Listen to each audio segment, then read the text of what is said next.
Oke bro, mau tanya apa? Kita akan korek-korek dari dia dari segi cryptocurrency. Oke, mau tahu Pak? Oke, kira-kira nanti tahun ini puncaknya akan sampai berapa sih? Menurut kamu?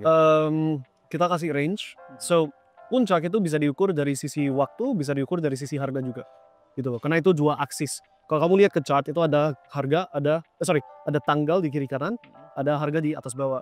So, puncak itu hitungan puncak waktu, puncak harga. Kalau misalkan sekarang dari puncak waktu, berapa periode Kalau puncak akan waktu, kembali lagi? Kalau puncak waktu menurut saya di kuartal 4. Kuartal 4. Berarti Kuartal 4 berarti di kisaran November, Desember, maybe Oktober, tapi bisa juga Januari atau Februari. Itu sudah sampai puncak. Tapi Januari, Februari itu low probability, yang high probability sekitar November, Desember. Berarti 4 tahun sekali berubah. Yes. Nah itu secara waktu, secara harga.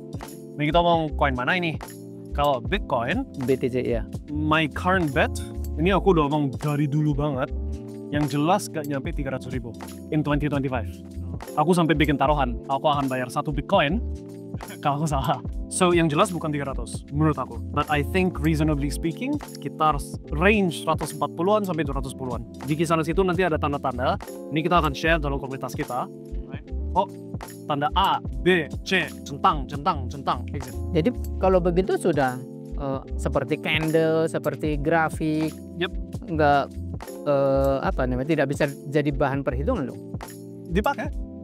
Untuk Grafis harga itu dipakai karena itu menunjukkan beberapa hal. Soalnya gini, grafis itu cuma menunjukkan historical action. Oke. Gitu loh. Jadi itu menunjukkan kayak contoh. Ini aku pakai satu contoh, ada satu pattern namanya doji candle.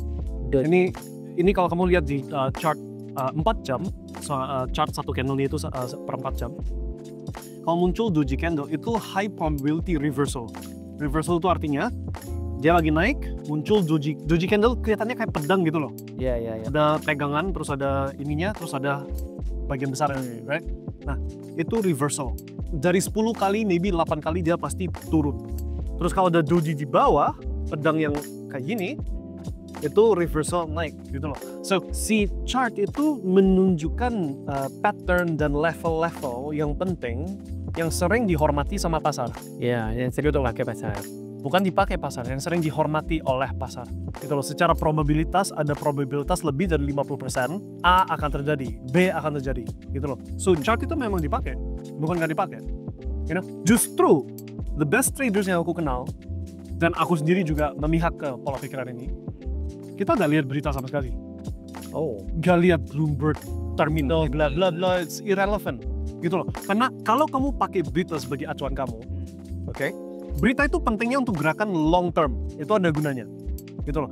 Kalau tiba-tiba muncul berita bahwa ada quantum computer yang bisa totally hancurin Bitcoin, nah itu berita penting untuk long term growth-nya Bitcoin. Tapi kalau kita mau gerakan short term, kalau strategi trading kamu itu berdasarkan berita, ya berarti reaktif terus dong. Iya, betul. Reaktif ke apa yang terjadi di berita, sedangkan itu nggak bisa jadi acuan untuk strategi yang konkret. Karena gimana cara ukurnya probability sukses atau gagalnya kalau selalu reaksi ke berita, which is itu sesuatu hal yang opinionatif, berdasarkan opini, right? The best traders yang I know, kita termasuk, I'm not the best trader by the way. I'm a profitable trader tapi not the best that I know. Ya, kita itu berdasarkan apa? Berdasarkan antara algoritma, antara level yang udah terbukti, gitu, yang sifatnya baku, gak goyang-goyang, level itu, right? Atau antara something we call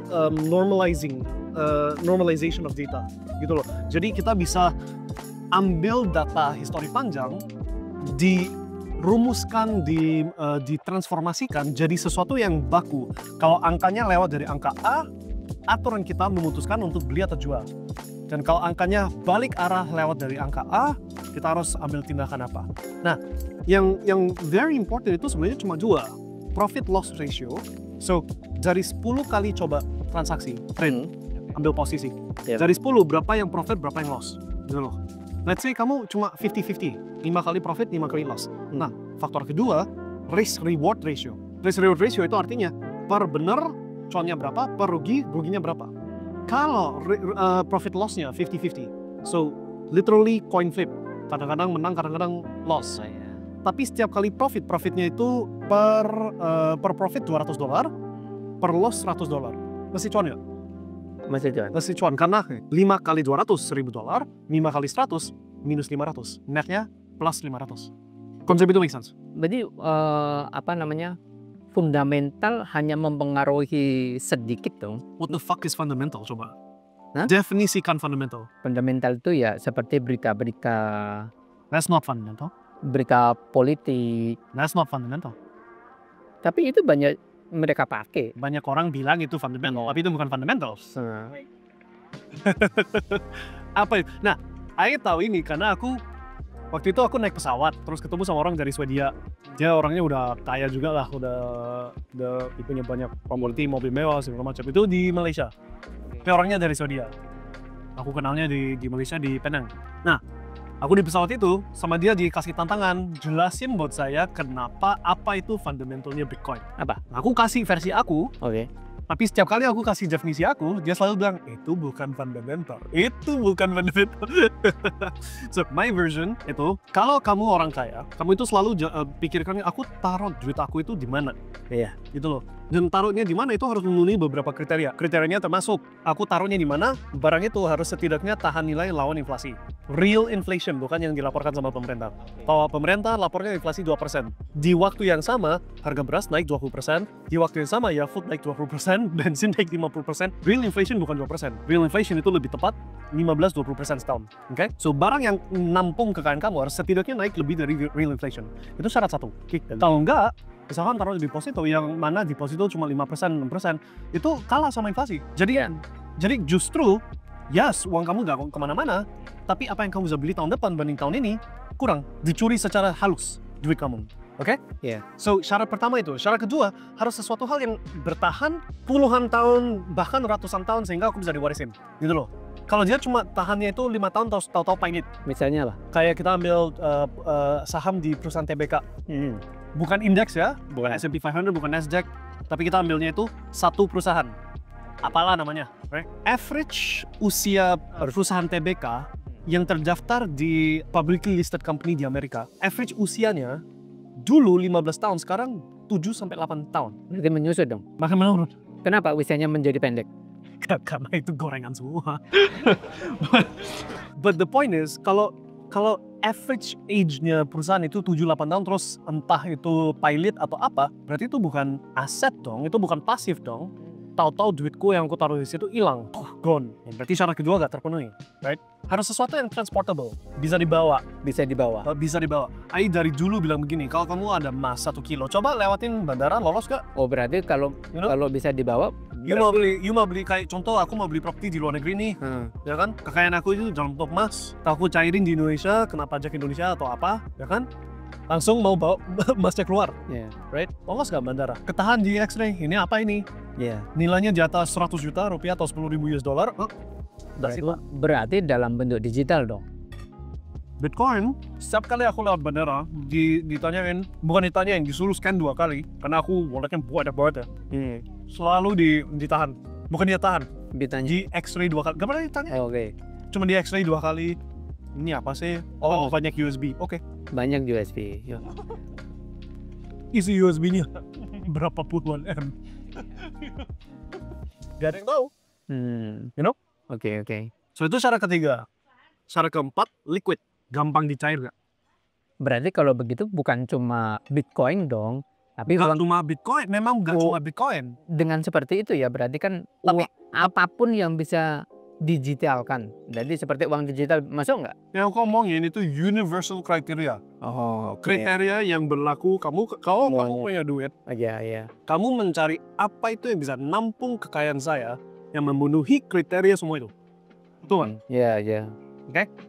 Checklist satu persatu. Property naik setara dengan inflasi nggak? Yes. Oke? Long term, yes. Emas, yes. Saham, yes. Bitcoin lebih dari yes. Ya. Oke? So, empat-empatnya kena kalau inflasi. Sedangkan mobil nggak. Oke, so penaikan itu ada 4 aset tuh, pilihan kamu. Nah, sekarang sisanya transportable nggak? Emas nggak.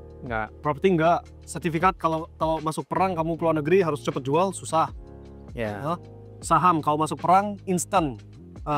Bursanya si exchange-nya itu shutdown, tutup kayak kejadiannya di Ukraina.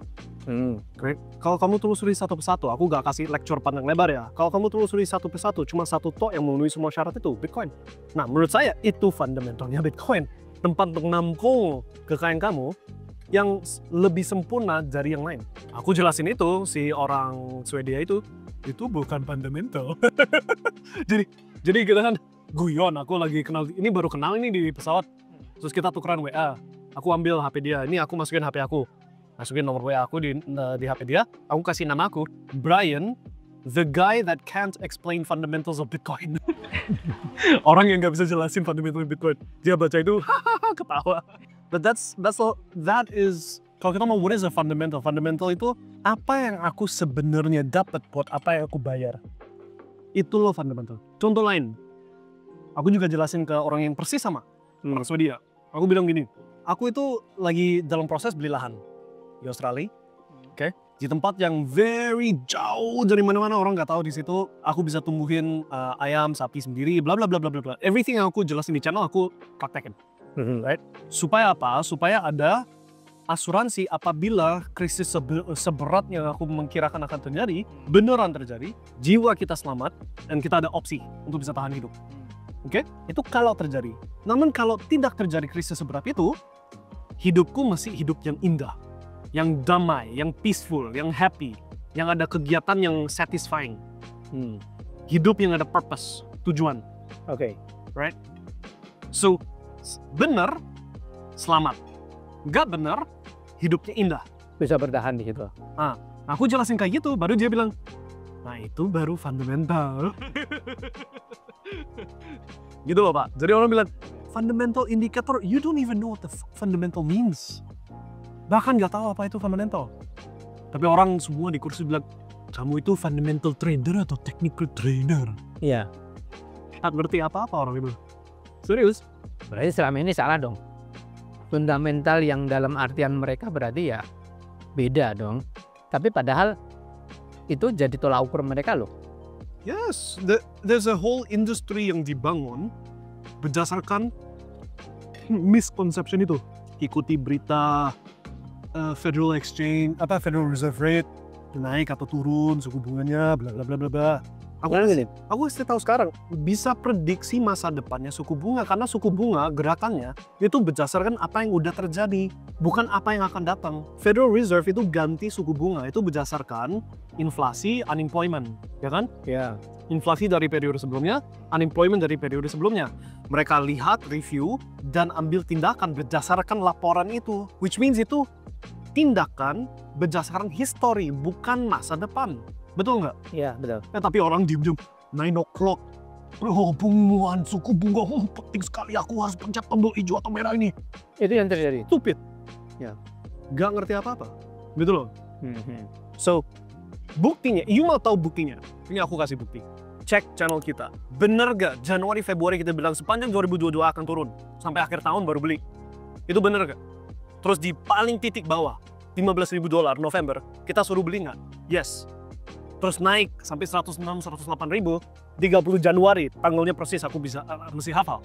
Kita suruh exit sepanjang Maret April di 81 ke 85 ribu kita suruh beli lagi. Dan sekarang Juli Agustus aku ucap most likely puncaknya itu di kisaran Q4 maybe Q1 2025-2026. Harganya range yang aku udah kasih ke Pak Eko tadi. Lihat aja. Oh tapi aku harus tergantung sama suku bunga Federal Reserve Rate fundamental. Stupid toh? Ya nggak? Iya. Enggak, sekarang gini. Belok sedikit. Nah. Orang pada umumnya tidak bisa membedakan antara Bitcoin dengan uang digital. Karena yang mereka pikir itu ya, yang penting bisa buat transaksi secara online. Dia nggak bedanya. Menjelaskan secara sederhana ke mereka. Perbedaan. So what's your question? Pertanyaannya apa? Perbedaan antara Bitcoin dengan uang digital. Bitcoin is a cryptocurrency. Uang digital itu terminologi yang merangkul berbagai macam uang yang bentuknya digital. Bitcoin itu satu bentuk uang digital. Oke. So seperti gini loh. Apa bedanya makanan sama steak? Ya steak itu makanan. Iya. Tapi makanan gak tentu steak. Ya. Nah seperti gini. Seperti uang rupiah kan sekarang transaksi sudah bisa secara digital, ya kan? Lalu kemudian ada Bitcoin. Memang ini kan juga sama. Yang paling banyak sebenarnya bedanya di mana sih? Kan secara fungsi transaksinya sama, bisa dipakai. I understand what you mean, but what I'm trying to explain is transaksi digital pakai rupiah berarti itu kan basically tetap transaksi pakai fiat, tapi representationnya itu cuma angka di balance sheet. Sifatnya masih perlu ada pihak yang settle transaksi itu. Betul nggak? Oh, oke. Settle dan verification. Iya. Si pihak bank. Ya. Entah itu kamu lewat Stripe, lewat PayPal, lewat apa. Iya. You know, ada prosesor atau ada bank yang nge-settle payment itu. Sedangkan kalau Bitcoin, it's decentralized. Yang artinya nggak perlu pihak tengah, transaksi bisa berjalan asal ada internet dan ada listrik. Oke? Dan diverifikasi, disettle semua secara otomatis by system, tanpa pihak tengah, tanpa bisa di otak-atik, tanpa bisa di palsuin, tanpa bisa dimodifikasi, tanpa bisa diralat, diganti belakangnya, gitu. Enggak? And then of course, barang dasarnya sendiri beda. Uang digital, rupiah, contoh, itu bisa dicetak terus-terusan. Bitcoin, udah 21 juta Bitcoin, udah. Udah mentok nggak bisa. Oke. So, apa bedanya bayar pakai rupiah dengan bayar pakai emas? Sama-sama uang. Iya. Yang satu dinar, yang satu rupiah. Tapi yang satu stoknya limited, barangnya fisik, ada warna emasnya. Yang satu rupiah. It's the same thing. No. Iya. Tetap aja bayar, tapi beda sifat. Nah, sekarang berarti kan dengan begitu Bitcoin kan nggak ada satupun orang yang bisa mengendalikan, benar kan? Dan itu Untuk bisa mengendalikannya harus lebih dari 51% dari seluruh hash rate sepakat. sepakat dan dikuasai sama satu pihak. Dan itu tidak bakalan mungkin terjadi kan? Udah impossible. Iya. Udah impossible. So, sekarang apakah kemudian Bitcoin menjadi satu pilihan terbaik dalam investasi? Of course, alasannya. 21 million bitcoins, 7 miliar manusia, 250 something negara, semua perlu rebutan untuk beli Bitcoin. Dolar tambah dicetak atau tambah dikurangin? Tambah dicetak. Bitcoin supply-nya bisa bertambah lebih dari 21 juta nggak? Nggak bisa. Otomatis harga harus? Naik. Iya bisa naik, bisa turun. Secara long term harus? Pastinya naik. Karena banyak kebutuhan. Kan barang terbatas saja, benar nggak? Nah, pertanyaan selanjutnya. Berarti kalau begitu, apakah kemudian Bitcoin bisa mengancam keberadaan mata uang? Keberadaan itu apa? Menggantikan mata uang. Ini beda fungsi. Tadi aku jelasin kan kriteria untuk menampung kekayaan. Gak ada satu orang pun yang kaya yang menampung dolar atau rupiah. So tujuannya beda, fungsinya beda. Untuk transaksi uang kayak gitu yang dimaksud, itulah gunanya kayak digital dollar atau USDT, USDC atau apapun itu yang nanti muncul dari Amerika. Itu akan gantikan tunai biasa. Oh, hanya sebatas itu. Nah, beda total fungsinya.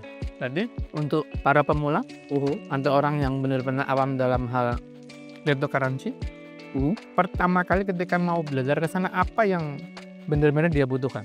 Modal kayak apa? Perlu modal. Sebenarnya bisa pakai $10 US, so 150.000 cukup. Tapi ini ceritanya mau cuan dari kripto ya, bukan cuma hobi. Iya, enggak. Kenaikannya kripto itu sama buat semua orang. Kalau kamu belinya di 15.000 dan sekarang harganya 120.000 menuju 150.000, kenaikan let's say 10 kali lipat itu sama buat orang yang pegangnya 100.000 dan sama untuk orang yang pegangnya 100M. Sama-sama naik 10 kali lipat. Yang 100.000 cuma jadi 1 juta, yang 100M jadi 1 T. Jangan kenaikannya pasti sama. Paham ya? Kerasa nggak bedanya? Beda jauh ya.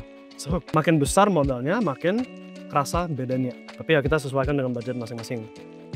Hal kedua yang dibutuhkan, you need to sesimpel jangan ketipu dan jangan salah langkah beli koin yang rungkat, rakul. So, sesimpel beli yang naik. Nah itu butuh apa? Ilmu. Perlu komunitas.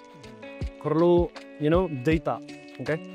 So, hal seperti itu yang dibutuhkan. You kira apa yang kita bagikan dalam komunitas? Motivasi. Motivasi, you'll make it guys. Kalau misalkan begitu, Bitcoin terus naik, akan semakin banyak kemungkinan orang tidak bisa membeli dong. 1 Bitcoin genap, yes, betul. Ini udah masuk masa yang mana hampir gak ada orang yang bisa beli 1 Bitcoin genap. Siapa yang mampu 1,5 M? Gak banyak. Orang banyak flexing yang ratusan M, triliunan, bla. Tapi realitasnya, kalau kamu pegang lebih dari 1 M, kamu itu udah top 1% dari dunia ini. Gitu loh. Dari 7 miliar orang ya, paling cuma ada berapa yang ada lebih dari 1 M. Gitu. So, kita udah masuk fase yang mana mayoritas orang bahkan nggak bisa miliki 1 Bitcoin genap. Tapi seperti emas, udah jarang ada yang bisa 1 ton genap. Tapi mesti ada 1 kilo, mesti ada gram. Bitcoin juga sama. Gak harus 1 Bitcoin genap, bisa 0, oke? Oke, itu yang menjadi nasihat yang paling fundamental, paling pokok, paling dasar gitu. Semoga banyak belajar ya.